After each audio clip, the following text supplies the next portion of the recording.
ವಿದ್ಯಾರ್ಥಿಗಳೇ, ಇವತ್ತು ಪ್ರಥಮ ಪಿಯುಸಿಯ ನಿಮಗೆ ಕೊಟ್ಟಿರುವಂತ ಪಠ್ಯಕ್ರಮದಲ್ಲಿ ಬರುವಂತ ಘಟಕ 1ರಲ್ಲಿ ಬರುವಂತ ಅಂದ್ರೆ ಅಧ್ಯಾಯ 1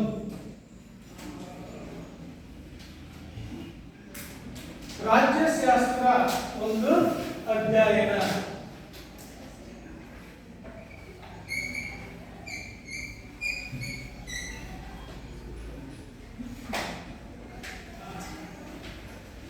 ರಾಜ್ಯಶಾಸ್ತ್ರ ಒಂದು ಅಧ್ಯಯನ.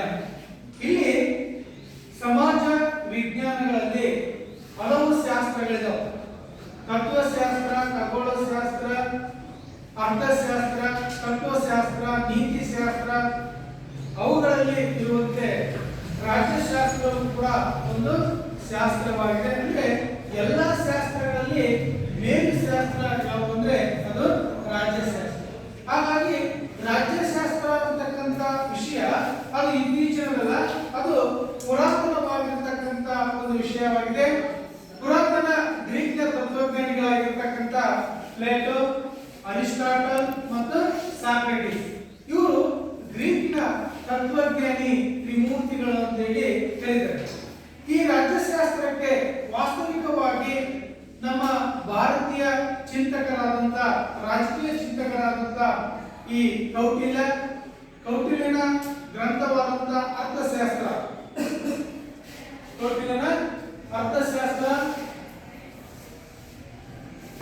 ಮತ್ತೆ ಕಮಂಡಕನ ನೀತಿಶಾಸ್ತ್ರ, ವೇದಗಳ ಕಾಲದಲ್ಲಿ ಋಗ್ವೇದ, ಯಜುರ್ವೇದ, ಸಾಮವೇದ, ಅಥರ್ವಣ ವೇದಗಳ ಕಾಲಗಳಲ್ಲಿ ಕೂಡ ರಾಜ್ಯಶಾಸ್ತ್ರದ ಬಗ್ಗೆ ಕೃತಿಗಳ ಬಗ್ಗೆ ಹಲವಾರು ಉಲ್ಲೇಖಗಳಿರತಕ್ಕಂಥದ್ದನ್ನ ನಾವು ಈಗಾಗಲೇ ಅದನ್ನ ಚರ್ಚೆ ಮಾಡಿದ್ವಿ. ಹಾಗಾಗಿ ರಾಜ್ಯಶಾಸ್ತ್ರವನ್ನ ಒಂದು ಕ್ರಮಬದ್ಧವಾಗಿ ವೈಜ್ಞಾನಿಕವಾಗಿ ಅಧ್ಯಯನ ಮಾಡಿದವರು ಯಾರಂದ್ರೆ ಪ್ಲೇಟೋ. ಹೌದಾ? ಅಂದ್ರೆ ಗ್ರೀಕರು. ಅದರಲ್ಲಿ ಹೆಚ್ಚು ವೈಜ್ಞಾನಿಕವಾಗಿ ಅಧ್ಯಯನ ಮಾಡಿದವರು ಯಾರಂದ್ರೆ ಪ್ಲೇಟೋ. ಹಾಗಾಗಿ ಮತ್ತೆ ಅರಿಸ್ಟಾಟಲ್ ಕೂಡ ಈ ಒಂದು ರಾಜ್ಯಶಾಸ್ತ್ರವನ್ನ ಒಂದು ಕ್ರಮಬದ್ಧವಾಗಿ ಸುವ್ಯವಸ್ಥಿತವಾಗಿ ಅದಕ್ಕೆ ಒಂದು ತಳಹದಿ ಮತ್ತು ವೈಜ್ಞಾನಿಕ ರೂಪವನ್ನು ಕೊಟ್ಟವರು ಯಾರಂದ್ರೆ ಅರಿಸ್ಟಾಟಲ್. ಹಾಗಾಗಿ ರಾಜ್ಯಶಾಸ್ತ್ರದ ಪಿತಾಮಹ ಅಂತೇಳಿ ಯಾರನ್ನು ಕರೀತಾರೆ? ಅರಿಸ್ಟಾಟಲ್. ರಾಜ್ಯಶಾಸ್ತ್ರದ ಪಿತಾಮಹ ಅಂತೇಳಿ ಅರಿಸ್ಟಾಟಲ್ ಅವರನ್ನು ಕರೀತಾರೆ. ಅವರು ಸುಮಾರು 158 ಸಂವಿಧಾನಗಳನ್ನ ಅಧ್ಯಯನ ಮಾಡಿ ರಾಜ್ಯಶಾಸ್ತ್ರಕ್ಕೆ ಒಂದು ರೂಪವನ್ನ ಕೊಟ್ಟರು. ಹಾಗಾಗಿ ಅರಿಸ್ಟಾಟಲ್ ಅವರನ್ನ ರಾಜ್ಯಶಾಸ್ತ್ರದ ಪಿತಾಮಹ ಅಂತೇಳಿ ಅವರನ್ನ ಕರೀತಾರೆ. ಇಲ್ಲಿ ಆಧುನಿಕ ಕಾಲದಲ್ಲಿ ರಾಜ್ಯಶಾಸ್ತ್ರವನ್ನ ಒಂದು ಶ್ರೇಷ್ಠವಾಗಿರ್ತಕ್ಕಂಥ ಅಧ್ಯಯನವನ್ನಾಗಿ ಮಾಡಿದವರು ಯಾರು ಅಂದ್ರೆ ಇಟಾಲಿಯ ನಿಕೊಲೊ ಮೆಕಾವಲಿ. ದಿ ಪ್ರಿನ್ಸ್ ಎಂಬ ಕೃತಿಯಲ್ಲಿ ರಾಜ್ಯಶಾಸ್ತ್ರವನ್ನ ಆಧುನಿಕ ಒಂದು ಕಾಲದಲ್ಲಿ ರಾಜ್ಯಶಾಸ್ತ್ರಕ್ಕೆ ಒಂದು ರೂಪವನ್ನ ಕೊಟ್ಟಿರ್ತಾರೆ. ಈಗ ನಾವು ಈ ರಾಜ್ಯಶಾಸ್ತ್ರದ ಹಿನ್ನೆಲೆಯನ್ನ ನೋಡಿದಾಗ ರಾಜ್ಯಶಾಸ್ತ್ರದ ಅರ್ಥ, ಇಲ್ಲಿ ರಾಜ್ಯಶಾಸ್ತ್ರವು ಗ್ರೀಕ್ ಪದವಾದಂತ ಪಾಲಿಸ್ ಎಂಬ ಪದದಿಂದ ಬಂದಿದೆ.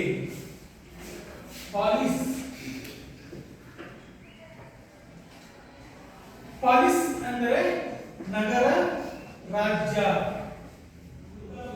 ಇಲ್ಲಿ ಪಾಲಿಸ್ ಎಂಬ ಗ್ರೀಕ್ ಪದದಿಂದ ಬಂದಿದೆ. ಪಾಲಿಸ್ ಎಂದರೆ ನಗರ ರಾಜ್ಯಗಳು. ಈ ನಗರ ರಾಜ್ಯಗಳು ಹೇಗಿದ್ದು ಅಂದ್ರೆ ಚಿಕ್ಕ ಚಿಕ್ಕ ನಗರ ರಾಜ್ಯಗಳಾಗಿದ್ದು ಕಡಿಮೆ ಜನಸಂಖ್ಯೆ, ಕಡಿಮೆ ಭೂಪ್ರದೇಶವನ್ನ ಹೊಂದಿರತಕ್ಕಂಥ ನಗರ ರಾಜ್ಯಗಳಾಗಿವೆ. ಅವುಗಳಲ್ಲಿ ಮುಖ್ಯವಾಗಿ ಅಥೆನ್ಸ್, ಮೆಸಿಡೋನಿಯಾ, ಸ್ಟಾಗಿರಾ ಮತ್ತೆ ಸ್ಪಾರ್ಟ. ಚಿಕ್ಕ ಚಿಕ್ಕ ನಗರ ರಾಜ್ಯಗಳು, ಕಡಿಮೆ ಜನಸಂಖ್ಯೆ, ಕಡಿಮೆ ಭೂಪ್ರದೇಶಗಳನ್ನು ಹೊಂದಿರತಕ್ಕಂಥ ನಗರ ರಾಜ್ಯಗಳಾಗಿವೆ. ಅವುಗಳಲ್ಲಿ ಮುಖ್ಯವಾಗಿರ್ತಕ್ಕಂಥ ನಗರ ರಾಜ್ಯಗಳು ಯಾವಂದ್ರೆ ಸ್ಟಾಗಿರಾ, ಮೆಸಿಡೋನಿಯಾ, ಸ್ಪಾರ್ಟ ಮತ್ತು ಅಥೆನ್ಸ್. ಇವು ಗ್ರೀಕ್ನ ನಗರ ರಾಜ್ಯಗಳಾಗಿವೆ. ಇಲ್ಲಿ ಕೆಲವೊಂದು ನಗರ ರಾಜ್ಯಗಳಲ್ಲಿ ಪ್ರತ್ಯಕ್ಷ ಪ್ರಜಾಪ್ರಭುತ್ವ ವ್ಯವಸ್ಥೆ ಇದ್ರೆ, ಕೆಲವೊಂದು ರಾಜ್ಯಗಳಲ್ಲಿ ಪರೋಕ್ಷ ಪ್ರಜಾಪ್ರಭುತ್ವ ವ್ಯವಸ್ಥೆ ಇತ್ತು. ಆದರೆ ಈ ಒಂದು ಪುರಾತನ ಕಾಲದ ಗ್ರೀಕ್ ನಗರ ರಾಜ್ಯಗಳಲ್ಲಿ ಮೊದಲಿಗೆ ಯಾವುದೇ ಸಂಪರ್ಕಗಳಿರಲಿಲ್ಲ. ಈ ರಾಜ್ಯಗಳ ನಡುವೆ ಯಾವುದೇ ಸಾರಿಗೆ ಸಂಪರ್ಕಗಳು ವ್ಯವಸ್ಥೆ ಇರಲಿಲ್ಲ. ಕಾಲ ಆದ ನಂತರ ಈ ನಗರ ರಾಜ್ಯಗಳ ನಡುವೆ ಅವೆಲ್ಲ ಒಂದು ಸೀಮಿತವಾಗಿರ್ತಕ್ಕಂಥ ಚೌಕಟ್ಟಿನಲ್ಲಿ ಅಲ್ಲಿ ಸಿಗುವಂತ ಸಂಪನ್ಮೂಲಗಳನ್ನ ಬಳಸಿಕೊಂಡು ಅವು ನಗರ ರಾಜ್ಯಗಳು ಇರ್ತಾ ಇದ್ವು. ಹೀಗೆ ಕಾಲಗಳು ಉರುಳಿದ ನಂತರ ಆ ನಗರ ರಾಜ್ಯಗಳ ನಡುವೆ ಏನಾಯ್ತು, ಸಂಪರ್ಕ ಅಲ್ಲಿ ಬೆಳೆದ ನಂತರ ಆ ರಾಜ್ಯಗಳ ನಡುವೆ ವಿನಿಮಯಗಳು ಪ್ರಾರಂಭವಾದವು. ಕೊಡುವುದು, ತೆಗೆದುಕೊಳ್ಳುವುದು, ಆಚಾರ ವಿಚಾರ ಇವೆಲ್ಲ ಏನಾಯ್ತು ಅಂದ್ರೆ ಆ ನಗರ ರಾಜ್ಯಗಳ ನಡುವೆ ಸಂಪರ್ಕ ಬೆಳೆದವು. ಹೀಗೆ ಆ ನಗರ ರಾಜ್ಯಗಳ ನಡುವೆ ಸಂಪರ್ಕ ಬೆಳೆದ ನಂತರ ಅವರೆಲ್ಲೇನಾಯ್ತು, ಅವೆಲ್ಲವೂ ಸೇರಿ ನಾವೆಲ್ಲರೂ ಕೂಡ ಒಂದೇ ರಾಜ್ಯದವರು ಎಂಬ ಒಂದು ಏಕತಾ ಮನೋಭಾವನೆ ಅಲ್ಲಿ ಬೆಳೀತಾ ಬಂತು. ಹೀಗೆ ನಗರ ರಾಜ್ಯಗಳಿಂದ ರಾಜ್ಯ ಉಗಮವಾಯಿತು. ಹೌದಾ? ಹೀಗೆ ನಗರ ರಾಜ್ಯಗಳಿಂದ ರಾಜ್ಯಗಳು ಉಗಮವಾದವು. ಇಲ್ಲಿ ಈ ರಾಜ್ಯಶಾಸ್ತ್ರ ಎಂಬ ಪದಕ್ಕೆ ಹಲವಾರು ರಾಜಕೀಯ ತಜ್ಞರು ಕೂಡ ತಮ್ಮದೇ ಆಗಿರ್ತಕ್ಕಂಥ ಅರ್ಥಗಳಲ್ಲೇ ಹೇಳ್ತಾ ಇದ್ರು. ಹೌದಾ? ಈಗೇನು ರಾಜ್ಯಶಾಸ್ತ್ರ ಅಂತಕ್ಕಂಥ ಈ ವಿಷಯ ಇದೆಯಲ್ಲ, ಈ ವಿಷಯ ಬರೋದಕ್ಕಿಂತ ಪೂರ್ವದಲ್ಲಿ ರಾಜ್ಯಶಾಸ್ತ್ರ ಅಂತಕ್ಕಂಥ ವಿಷಯಕ್ಕೆ ಒಬ್ಬೊಬ್ರು ಒಂದೊಂದು ರೀತಿಯಲ್ಲಿ ಕರಿತಾ ಇದ್ರು. ಹೌದಾ? ಅಲ್ಲಿ ಅರಿಸ್ಟಾಟಲ್ ಅವರು ರಾಜ್ಯಶಾಸ್ತ್ರವನ್ನ ದಿ ಪಾಲಿಟಿಕ್ಸ್ ಅಂತ ಹೇಳಿ ಕರೀತಾ ಇದ್ರು. ಯಾರು? ಅರಿಸ್ಟಾಟಲ್ ಅವರು. ಹೌದಾ? ಏನಂತ ಕರೀತಾ ಇದ್ರು ಅವರು? ಪಾಲಿಟಿಕ್ಸ್ ಅಂತ ಹೇಳಿ ಕರೀತಾ ಇದ್ರು.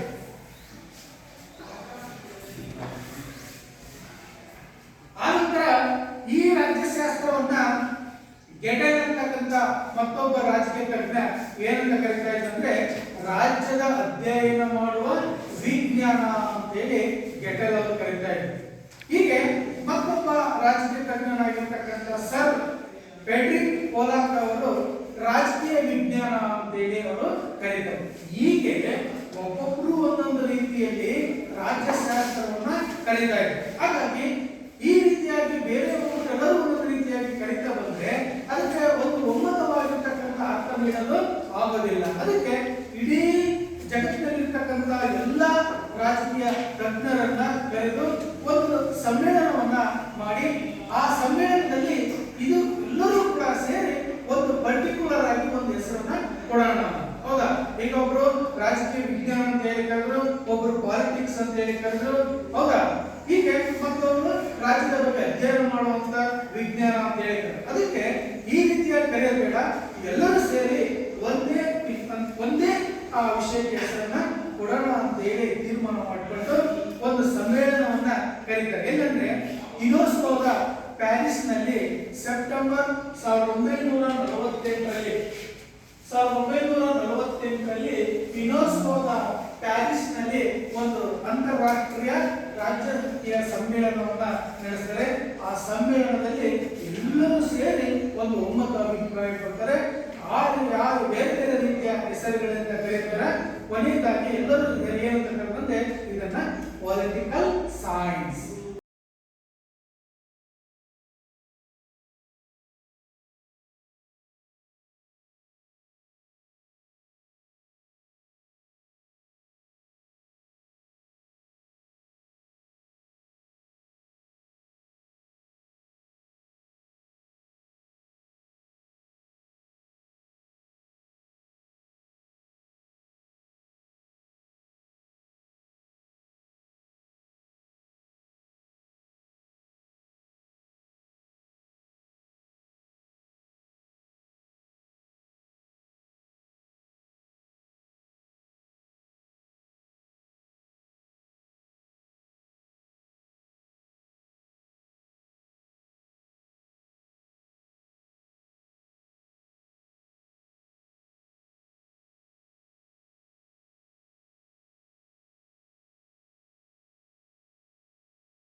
ಕಲೆಯಲ್ಲ, ಇದೊಂದು ವಿಜ್ಞಾನ.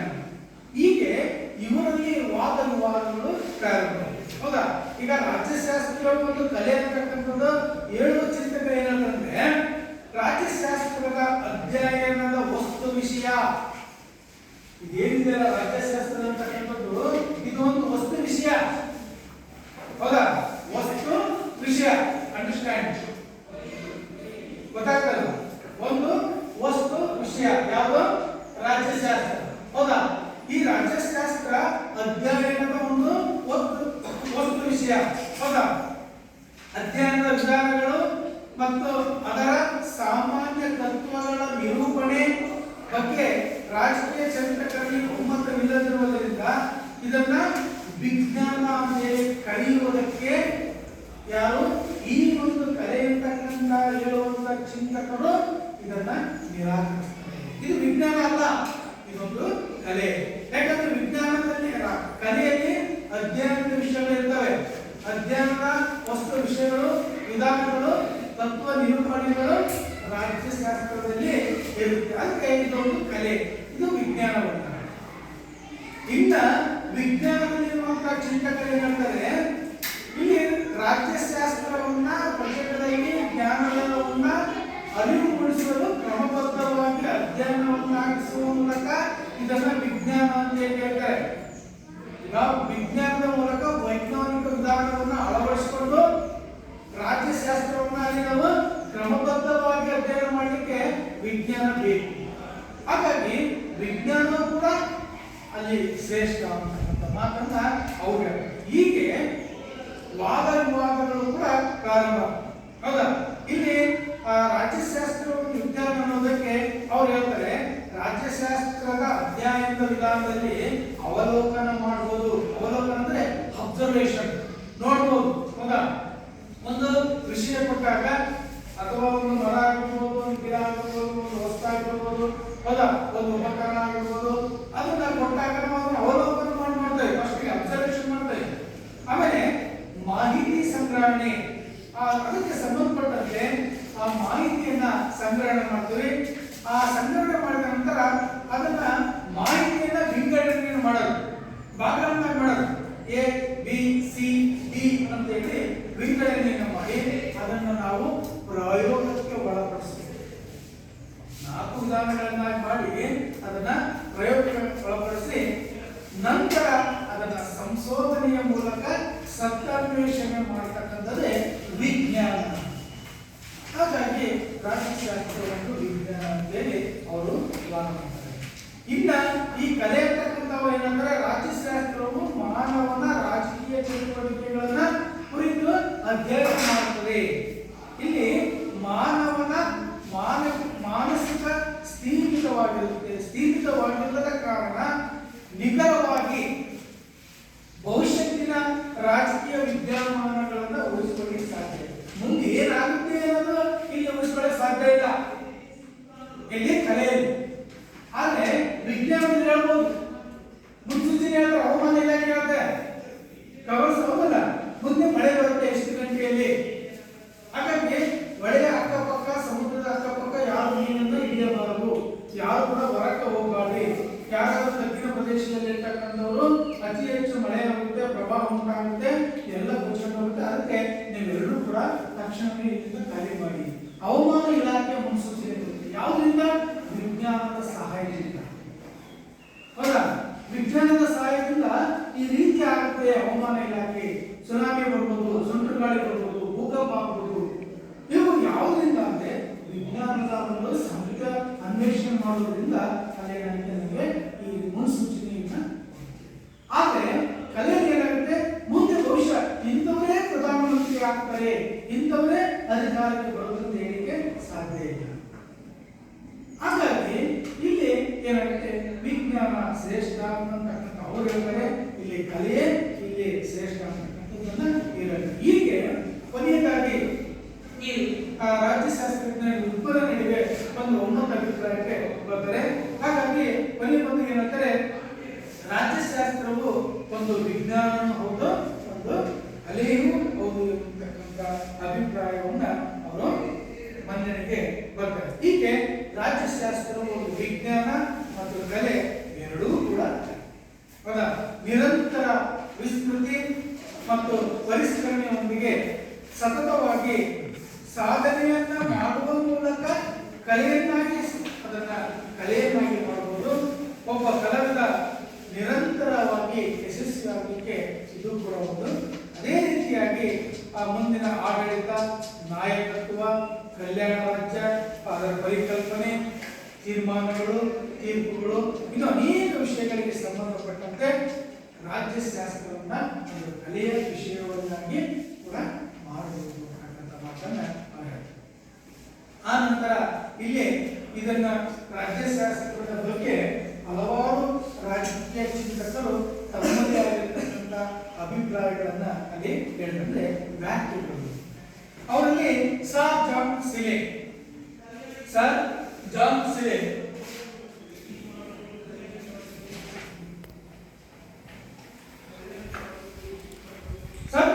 ಸಿಲೆಯವರ ಪ್ರಕಾರ ರಾಜ್ಯಶಾಸ್ತ್ರ ಅಂದ್ರೆ ಇವ್ರ ಪ್ರಕಾರ ರಾಜ್ಯಶಾಸ್ತ್ರ ಅಂದ್ರೆ ಅರ್ಥಶಾಸ್ತ್ರವು ಹಣ ಸಂಪತ್ತನ್ನು, ಜೀವಶಾಸ್ತ್ರವು ಸಕಲ ಜೀವರಾಶಿಗಳ ಜೀವನವನ್ನು, ಬೀಜಗಣಿತವು ಅಂಕಿ ಸಂಖ್ಯೆಗಳ ಅಧ್ಯಯನ ಮಾಡುವಂತೆ ಸರ್ಕಾರದ ವಿದ್ಯಮಾನಗಳನ್ನ ಅಧ್ಯಯನ ಮಾಡುವ ಶಾಸ್ತ್ರವೇ ರಾಜ್ಯಶಾಸ್ತ್ರ. ಇದು ಅರ್ಥಶಾಸ್ತ್ರ ಏನ್ ಮಾಡುತ್ತೆ? ಹಣದ ಬಗ್ಗೆ, ಸಂಪತ್ತಿನ ಬಗ್ಗೆ, ಅಭಿವೃದ್ಧಿಯ ಬಗ್ಗೆ, ಆರ್ಥಿಕ ಕೊರತೆಯ ಬಗ್ಗೆ, ಲಾಭ ನಷ್ಟ ಬಗ್ಗೆ ಕುರಿತು ಅರ್ಥಶಾಸ್ತ್ರ ಅಧ್ಯಯನ ಮಾಡುವಂತೆ ಜೀವಶಾಸ್ತ್ರ ಏನ್ ಮಾಡ್ತಲ್ಲ, ಸಕಲ ಜೀವರಾಶಿಗಳು, ಪ್ರಾಣಿ ಪಕ್ಷಿಗಳು, ಮನುಷ್ಯರು ಏನಲ್ಲ ಇವನ್ನೆಲ್ಲವನ್ನೂ ಕೂಡ ಕುರಿತು ಅಧ್ಯಯನ ಮಾಡುತ್ತೆ. ಅದೇ ರೀತಿಯಾಗಿ ಬೀಜಗಣಿತ, ಸ್ಟ್ಯಾಟಿಸ್ಟಿಕ್ಸ್, ಬೀಜಗಣಿತ ಅದು ಅಂಕಿ ಸಂಖ್ಯೆಗಳು. ಈಗ ಎಷ್ಟು ದೇಶಗಳಿದ್ದಾವೆ, ಎಷ್ಟು ರಾಜ್ಯಗಳಿದ್ದಾವೆ, ಎಷ್ಟು ಜಿಲ್ಲೆಗಳಿದ್ದಾವೆ, ಎಷ್ಟು ತಾಲೂಕುಗಳಿದ್ದಾವೆ, ಎಷ್ಟು ಗ್ರಾಮಗಳಿದ್ದಾವೆ, ಎಷ್ಟು ಮನೆಗಳಿದ್ದಾವೆ, ಎಷ್ಟು ಊರುಗಳಿದ್ದಾವೆ, ಎಷ್ಟು ಜನಸಂಖ್ಯೆ ಇದೆ, ಗಂಡೆಷ್ಟು, ಹೆಣ್ಣೆಷ್ಟು, ವಯಸ್ಸೆಷ್ಟು, ಮಕ್ಕಳೆಷ್ಟು, ಮನೆಗಳೆಷ್ಟು, ದೊಡ್ಡವೆಷ್ಟು, ಸಣ್ಣವೆಷ್ಟು, ಎಮ್ಮೆಷ್ಟು, ದನ ಎಷ್ಟು, ಕುರಿಯೆಷ್ಟು, ಕೋಳೆಷ್ಟು, ಇವನ್ನೆಲ್ಲವನ್ನ ಅಂಕಿ ಸಂಖ್ಯೆಗಳ ಬಗ್ಗೆ ಕುರಿತು ಅಧ್ಯಯನ ಮಾಡಿದಾಗ ಯಾವುದು ಬೀಜಗಣಿತ. ಲಾಭ ನಷ್ಟ, ಹಣ ಇವುಗಳನ್ನು ಕುರಿತು ಅರ್ಥಶಾಸ್ತ್ರ. ಹೌದಾ? ಇಲ್ಲಿ ಅಂಕಿ ಸಂಖ್ಯೆಗಳನ್ನ ಎಷ್ಟಿದಾವೆ, ಈಗ ನೀವು ಎಷ್ಟು ವಿದ್ಯಾರ್ಥಿಗಳಿದ್ದೀರಿ, ಅದರ ಗಂಡಷ್ಟು ಹೆಣ್ಣೆಷ್ಟು, ಹೌದಾ, ಎಷ್ಟು ಶಾಲೆಗಳಿದಾವೆ, ಎಷ್ಟು ಕಾಲೇಜುಗಳಿದಾವೆ, ಎಷ್ಟು ಮೈದಾನಗಳಿದಾವೆ, ಎಷ್ಟು ಊರಿದಾವೆ, ಎಷ್ಟು ಇವೆಲ್ಲವನ್ನ ಅಂಕಿ ಸಂಖ್ಯೆಗಳ ಬಗ್ಗೆ ಕುರಿತು ಅಧ್ಯಯನ ಮಾಡತಕ್ಕಂಥದ್ದೇ ಯಾವುದು ಬೀಜಗಣಿತ. ಹೌದಾ? ಹಂಗೆ ಇಲ್ಲಿ ಒಂದೊಂದು ಶಾಸ್ತ್ರವು ಕೂಡ ಧರ್ಮ ನೀತಿ ಶಾಸ್ತ್ರ ಇರ್ಬೋದು, ಸಮಾಜಶಾಸ್ತ್ರ, ಕುಟುಂಬ, ಅವಿಭಕ್ತಿ ಕುಟುಂಬ, ವಿವಾಹ, ಹೌದಲ್ಲ, ಇವುಗಳ ಕುರಿತು ಅಧ್ಯಯನ ಮಾಡುವಂತೆ ರಾಜ್ಯಶಾಸ್ತ್ರವು ಕೂಡ ಏನ್ ಮಾಡುತ್ತೆ, ಸರ್ಕಾರದ ವಿದ್ಯಮಾನಗಳ ಅಧ್ಯಯನ ಮಾಡುವಂಥದ್ದೇ ರಾಜ್ಯಶಾಸ್ತ್ರ. ಹೀಗೆ ಮತ್ತೊಬ್ಬ ರಾಜಕೀಯ ತಜ್ಞನಾಗಿರತಕ್ಕಂಥ ಪಾಲ್ ಜೆನೆಟ್ ಅವರು ಏನ್ ಹೇಳ್ತಾರೆ ಅಂದ್ರೆ ರಾಜ್ಯಶಾಸ್ತ್ರವನ್ನು ಕುರಿತು ರಾಜ್ಯದ ಮೂಲ ಮತ್ತು ಸರ್ಕಾರದ ತತ್ವಗಳನ್ನ ಕುರಿತು ಅಧ್ಯಯನ ಮಾಡುವ ಶಾಸ್ತ್ರವೇ ರಾಜ್ಯಶಾಸ್ತ್ರ. ಯಾರು? ಪಾಲ್ ಜೆನೆಟ್.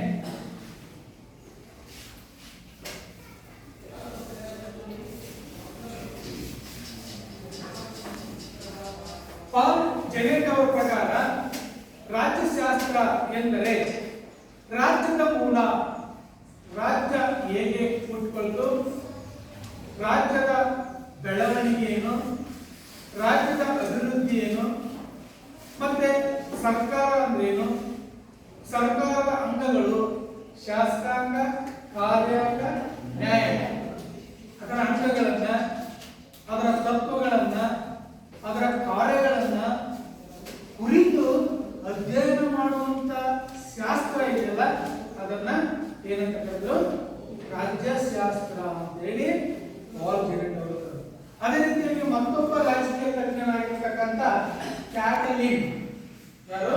ಕ್ಯಾಟಲಿನ್.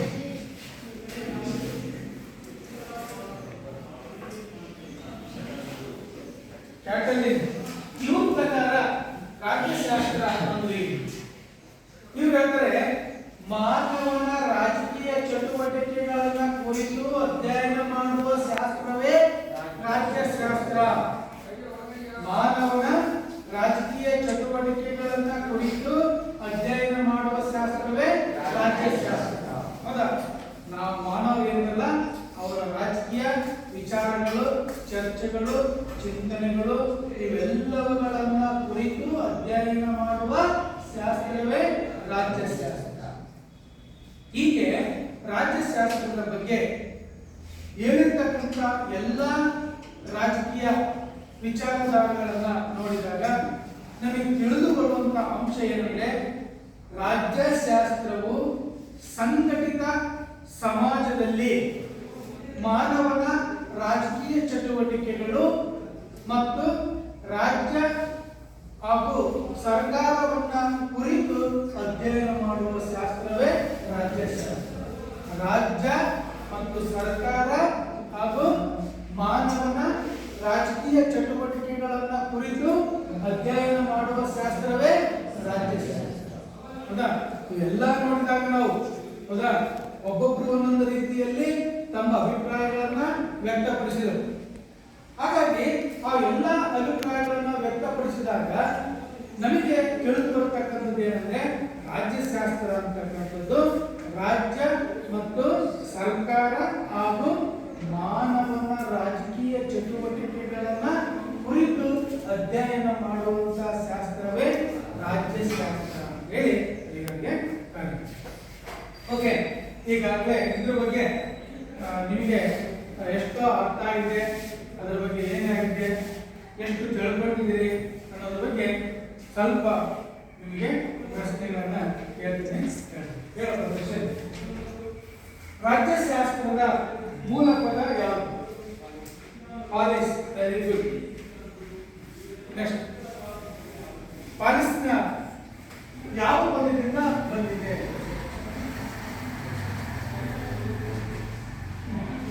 ಯಾವ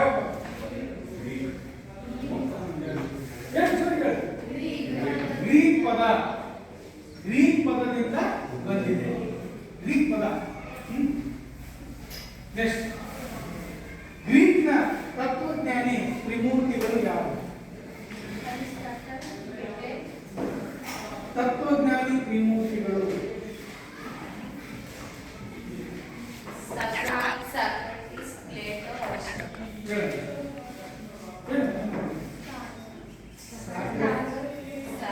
ಸಾಕ್ರೆಟಿಸ್,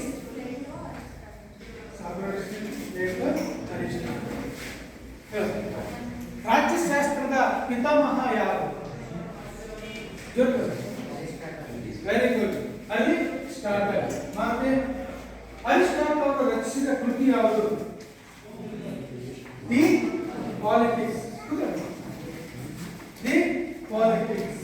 ಓಕೆ, ಇಲ್ಲಿ ನೆಕ್ಸ್ಟ್ ರಾಜ್ಯಶಾಸ್ತ್ರ ಕೌಟಿಲ್ಯನ ರಚಿಸಿದ ಗ್ರಂಥ ಯಾವುದು?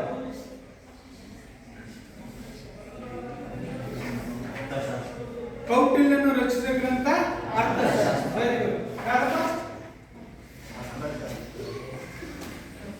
ಕೌಟಿಲ್ಯನು ರಚಿಸಿದ ಗ್ರಂಥ ಯಾವುದು?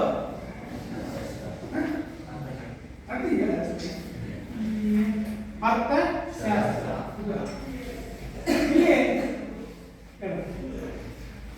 ಪಾಲಿಸ್ ಅಂದ್ರೆ ಏನು? ಪಾಲಿಸ್ ಅಂದ್ರೆ ಏನು? ಪಾಲಿಸ್ ಏನಪ್ಪ? ನಗರ ರಾಜ್ಯ ಅಷ್ಟೇ. ಕಂಟಿನ್ಯೂ ಆಗಿರ್ತೀನಿ ಅಂದ್ರೆ ನಗರ ರಾಜ್ಯ ಅರ್ಥಶಾಸ್ತ್ರ.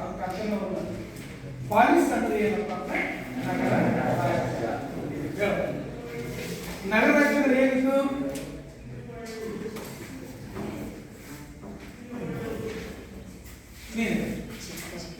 ಚಿಕ್ಕ ಮತ್ತೆ ಜನಸಂಖ್ಯೆ ಜಾಸ್ತಿ ಕಡಿಮೆ ಇತ್ತು. ಕಡಿಮೆ ಭೂಪ್ರದೇಶ, ಕಡಿಮೆ ಜನಸಂಖ್ಯೆಯನ್ನು ಹೊಂದಿರತಕ್ಕಂಥವು ನಗರ ರಾಜ್ಯಗಳು. ಯಾವಾಗಿದ್ದವು? ಪುರಾತನ ಕಾಲದ ಗ್ರೀಕ್ ನಗರ ರಾಜ್ಯಗಳು. ಆ ನಗರ ರಾಜ್ಯಗಳ ನಡುವೆ ಸಂಪರ್ಕ ಇತ್ತ? ಮೊದಲು ಇಲ್ಲ, ಇದ್ದೇ ಇಲ್ಲ, ಇರಲಿಲ್ಲ. ಆ ನಂತರ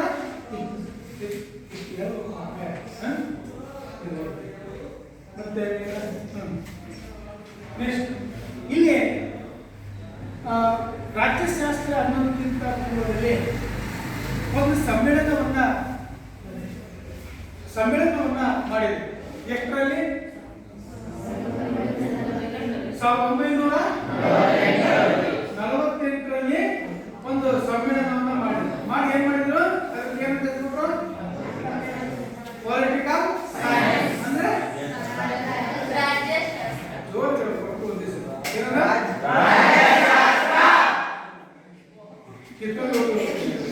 ರಾಜ್ಯಶಾಸ್ತ್ರ ಅಂತೇಳಿ ಅದಕ್ಕೆ ಒಂದು ರೂಪವನ್ನು ಹಂಗೆ ಬರ್ಬೇಕು ಬನ್ನಿ. ಹಂಗಿದ್ರೆ ಏನಾಗುತ್ತೆ? ಎಫೆಕ್ಟಿವ್ ಆಗುತ್ತೆ. ಹೌದಾ? ಸುಮ್ಮನೆ ಯಾರೋ ಹೇಳಿದ್ರೆ ಅದು ಕೆಲಸಲ್ಲ. ಹೌದಾ? ನೆಕ್ಸ್ಟ್ ಇಲ್ಲಿ ಹಲವಾರು ರಾಜಕೀಯ ತಜ್ಞರು ಕೂಡ ರಾಜ್ಯಶಾಸ್ತ್ರದ ಬಗ್ಗೆ ಹೇಳಿದ್ರು. ಇಲ್ಲಿ ರಾಜಕೀಯ ವಿಜ್ಞಾನ ಅಂತ ಹೇಳಿದವರು ಯಾರು? ರಾಜ್ಯಶಾಸ್ತ್ರ ಒಂದು ರಾಜಕೀಯ ವಿಜ್ಞಾನ ಎಂದು ಹೇಳಿದವರು ಯಾರು? ಅರಿಸ್ಟಾಟಲ್ ಅವರನ್ನ ನಾವು ಏನಂತ ಕರಿತೇವೆ? ರಾಜ್ಯಶಾಸ್ತ್ರದ ಪಿತಾಮಹ ಅಂತ ಹೇಳಿ ಕರೀತಾರೆ. ಇಲ್ಲಿ ಋಗ್ವೇದ ಕಾಲಗಳಲ್ಲಿ, ಯಜುರ್ವೇದ ಕಾಲಗಳಲ್ಲಿ ರಾಜ್ಯಶಾಸ್ತ್ರದ ಬಗ್ಗೆ ಉಲ್ಲೇಖಗಳಿರುವಂತೆ ನಾವು ನೋಡಿದ್ವಿ. ಅದರಲ್ಲಿ ಕೌಟಿಲ್ಯನ ಅರ್ಥಶಾಸ್ತ್ರದಲ್ಲಿ ಕೂಡ ಈ ರಾಜ್ಯಶಾಸ್ತ್ರದ ಬಗ್ಗೆ ಉಲ್ಲೇಖ ಇದೆ. ಮತ್ತೆ ಕಮಂಡಕನ ನೀತಿಸಾರ, ಹೌದಾ, ಆ ಕೃತಿಗಳಲ್ಲಿ ರಾಜ್ಯಶಾಸ್ತ್ರದ ಬಗ್ಗೆ ಅಧ್ಯಯನ ಮಾಡಲಾಗಿದೆ.